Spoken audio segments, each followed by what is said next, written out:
Welcome to Esther worship channel. మరొక video ద్వారా మిమ్మల్ని కలుసుకుని దేవుని వాక్యం మీతో పంచుకోవడానికి దేవుడు నాకు ఇచ్చిన ఆయుష్ని బట్టి, ఆరోగ్యాన్ని బట్టి, జీవముని బట్టి, ఊపిరిని బట్టి ఆయనకి కృతజ్ఞత చెల్లిస్తున్నాను. నేనేమై ఉన్నానో కేవలము ఆయన కృప.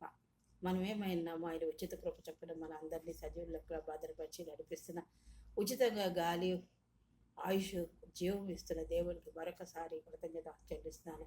2026 సంవత్సరంలో జనవరి 1 తారీఖు నుండి మార్చి 9వ తారీఖు వరకు మనందరినీ సజీవులకులా భద్రపరిచిన దేవునికి మరొకసారి కృతజ్ఞత చెల్లిస్తున్నాను. ఈరోజు మరొక వాక్యం ద్వారా దేవుడు మనతో మాట్లాడలాగని మన ప్రార్థనాపూర్వకంగా ముందుకు సాగుదాం. నన్ను మీరు ఎంతగానో ప్రోత్సహిస్తూ, బలపరుస్తూ, ఆదరిస్తూ నడిపిస్తున్నందుకు మీ అందరికీ నా వందనాలు. మీ గురించి, మీ కుటుంబాల గురించి ప్రార్థన చేస్తున్నాను. నా గురించి, నా కుటుంబం గురించి, నా బిడ్డల గురించి మీరందరూ ప్రార్థన చేస్తున్నాను. మీ అందరికీ 2 చేతులు ఎత్తి మీకు వందనాలు చెల్లిస్తున్నాను.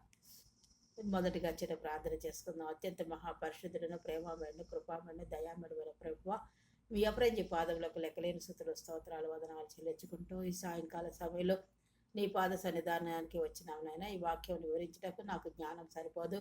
మీ ఆత్మ నడిపింపు దయచేసి మీ ఆత్మ ద్వారా నాతో మాట్లాడి, నా ద్వారా వినిచిన వారితో మాట్లాడి మమ్మల్ని బలపరిచి నాయన, విశ్వాస జీవితంలో నాయన ఇంకనూ ఎలాగ సాగిపోవాలనో మాకు నేర్పించి మీరు మహింపదు అని, ఇంకనూ విశ్వాస జీవితంలో స్థిరముగా ఉండే కృపను అనుగ్రహించమని మీ ప్రియకుమారుడు మా రక్షకుడైన యేసుక్రీస్తు వారికి నీ పాదాలు పట్టుకుని అతి మిక్కిలేనంగా వేడుకొచ్చినాం తండ్రి, ఆమేన్.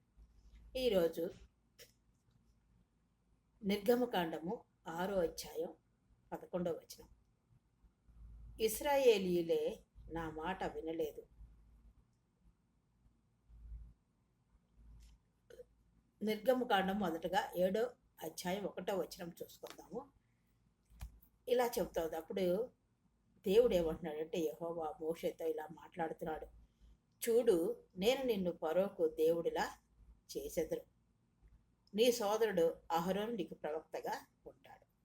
ఫరోకు దేవుడిలా మోషేను చేస్తానని, సోదరుడైన అహరోను ప్రవక్తగా ఉంటాడని చెప్తున్నాడు మోషేతో.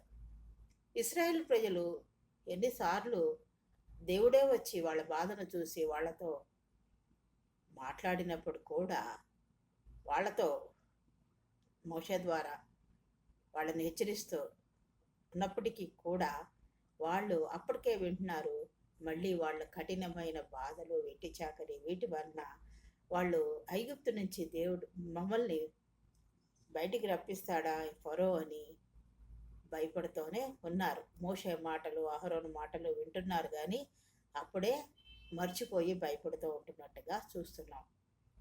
అయితే మోషేతో చెప్తున్నాడు మాట దేవుడు ఏమని, చూడు, నిన్ను నేను ఫరోకు దేవుడిలా చేస్తానన్నాడు.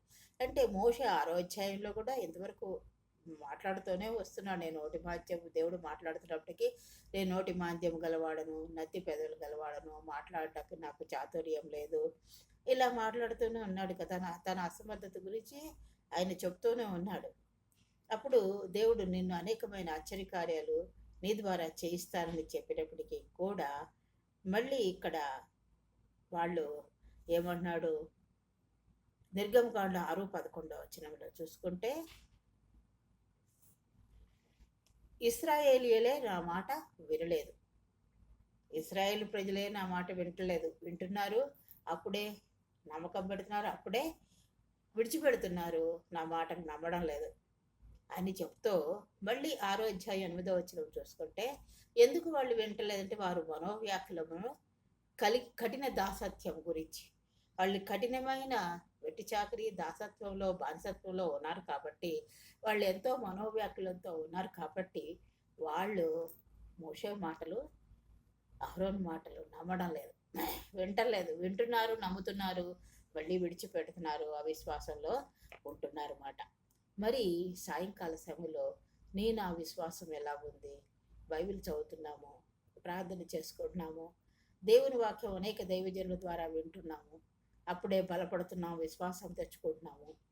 మరి అప్పుడే అది అయిపోయిన తర్వాత మన యొక్క సమస్యలు, మన యొక్క బాధలు, శ్రమలు, లేకపోతే నానా విధాలుగా వస్తున్న శోధనలు, వీటి నుంచి మనము ఎటు తోచని పరిస్థితుల్లో ఉంటూ అవిశ్వాసం కలిగి దేవుడు చేస్తాడా చేయడా అన్న సందేహంలో ఉంటున్నామా? మనం పరీక్షించుకోవాల్సిన వారమై ఉన్నాం. ఇక్కడ మోషేని ఫరోకు దేవుడిలా చేస్తాడంటున్నాడు దేవుడు. ఎంత ఆధిక్యత ఇచ్చాడు! ఫరోకు దేవుడిలా చేస్తాడంటున్నాడు. అంటే దేవుడికి ఎలా భయపడతాడు, ఫరో అలా భయపడాలని చేస్తున్నాడు మాట. దేవుడిలా చేస్తాడని చెప్తున్నాడు. అహరోను ప్రవక్త మోషే దేవుడు చెప్పిన ఆజ్ఞలు అహరోనుకి చెప్పినప్పుడు, దేవుడు ఏమేమి చెప్పాడో మోషేకి అహరోనుకి చెప్పినప్పుడు, అహరోను ఇశ్రాయేల్ ప్రజలకి చెప్తాడు అని, నువ్వు అహరోను నీకు ప్రవక్తగా ఉంటాడు అని చెప్తున్నాడు. కాబట్టి మోషేలో ఉన్న ఆ అసమర్థతను కానీ తీసివేయడానికి ఈ వచనం ఫరోను ఎదుర్కోవడానికి ఎంతో ధైర్యాన్ని కలిగించేలా ఉంది. ఒక అధికారకమైన ఒక పాత్రను ఏర్పాటు చేస్తున్నాడు, ఒక ఉన్నత స్థానాన్ని ఏర్పాటు చేస్తున్నాడు దేవుడు. అధికారం ఫరోకి దేవుడు అంటే ఎంత అధికారం ఉంటుంది దేవుడికి, అట్లాంటి అధికారాన్ని ఫరోనికి ఇస్తారంటున్నాడు. ఇశ్రాయేలు గురించి దేవుని ఆజ్ఞలను తెలియచేయడానికి, ఇశ్రాయేలు గురించి దేవుని యొక్క ఆజ్ఞలను తెలియచేయడానికి అహరోను అతని ప్రతినిధిగా వ్యవహరిస్తాడని చెప్తున్నాడు, ఒక ప్రవక్తగా వ్యవహరిస్తాడని దేవుడు చెప్తున్నాడు. దేవుడు మోషేకున్న భయాన్ని మరియు అతని అసమర్థతని అధిగమించడానికి తన శక్తిని ఇస్తున్నాడు. అధిగమించడానికి అతని అసమర్థతను తీసివేస్తూ ఇంకను తన యొక్క శక్తిని అధికం చేస్తున్నాడు అన్నమాట. అతనికి ఫరోపై అత్యున్నత అధికారాన్ని ఇస్తున్నాడు. ఒక రాజుపై ఫరోపై అత్యున్నతమైన అధికారాన్ని ఇస్తున్నాడు. ఫరోకి దేవునిలా లేదా దేవుడుగా చేయబడడం ద్వారా మోషే తీర్పు చెప్పే మరియు ఆజ్ఞాపించే అధికారాన్ని ఇచ్చాడు. ఒక దేవుడిలా చేయడం అంటే ఏంటి? మోషే చెప్పే తీర్పు మరియు ఆజ్ఞాపిస్తాడనమాట. ఆజ్ఞాపించే అధికారాన్ని, అలాంటి అధికారాన్ని ఇచ్చినట్లుగా మనం చూస్తున్నాం. ఈ ఫరో ఎప్పుడు తనకు తాను దైవంగా భావించుకుంటాడనమాట. భావించుకుని బట్టి మోషే మాట వినలేదు. ఇతను తనకు తాను దైవంగా, నేనే దేవుణ్ణి అని అనుకునే స్వభావం గలవాడు కాబట్టి మోషే మాట వినలేదు. అందుకు ఫరోను తగ్గించాడు. మోషే దైవిక ఆజ్ఞలను అందుకుంటాడు, దేవుడిచ్చే ఆజ్ఞలను మోషే అందుకుంటాడు మరియు ఆరోను వాటిని అందిస్తాడు. ఆరోనుకి చెప్పినప్పుడు ఆరోను వాటిని అందిస్తాడు. అంటే మధ్యవర్తిత్వం ఇశ్రాయేల్ ప్రజలకి, లేకపోతే ఫరోకి అహరోను ఒక ప్రవక్త మధ్యవర్తిత్వం మోషే దేవుళ్ళ వ్యవహరిస్తారన్నమాట. అహరోను ఒక ప్రవక్తగా, ఒక మధ్యవర్తిగా పనిచేస్తాడు. ఇది తీవ్రతరం చేసిన దైవిక స్పందన, దేవుని యొక్క స్పందన. ఇది తీవ్రతరం చేయబడిన ఒక దైవిక స్పందన. ఇది ఒక మార్పును సూచిస్తుంది. దీనివల్ల ఏమైందంటే ఫరో హృదయం ఇంకా కఠినమైంది. ఇశ్రాయేల్ ప్రజలు వెంటనే ఈయన మాట విని ఆ ఐగుప్తు నుంచి రాలేదు. దేవుడు ఎన్నో ఆశ్చర్యకార్యాలు చేసి ఫరో వెళ్ళిపోండిరా బాబు అనే వరకు ఎన్నో ఆశ్చర్యకార్యాలు, సూచకార్యాలు, తెగుళ్ళు ఎన్నో రప్పించాడు. ఇది ఈజిప్టులో తెగుళ్లకు వేదికగా సిద్ధం అయిపోయింది మాట. ఇది ఈ ఫరో కఠినత్వం అయిపోయాడు కాబట్టి ఈ ఐగుప్తులో అనేక తెగుళ్లకు కారణమైపోయింది. ఇవన్నీ ఇశ్రాయేల్ ప్రజలు మాట వినలేదు కాబట్టి ఫరో కఠినత్వం, ఫరోకు దేవుడుగా ఆయన ఉన్నాడు. మోషే ఫరోకి దేవుడులా ఉండేలాగా దేవుడు అధికారం ఇచ్చాడు. మోషేకి తను చెప్పేవన్నీ అహరోనుకి చెప్పి అహరోను మధ్యవర్తిగా, ఒక ప్రవక్తగా ఏర్పాటు చేశాడు దేవుడు. మరి ఆ మోషేలోన ఆ భయాన్ని, అసమర్థతని తీసివేసి ఒక అధికారాన్ని, శక్తిని ఇచ్చాడు. అప్పుడంట మోషే వయసు 80 ఏండ్లు వృద్ధాప్యంలో మోషే ఒక బరువైన బాధ్యత దేవుడు అప్పగించినట్లుగా చూస్తున్నాం. అహరోనుకు 83 ఏండ్లు.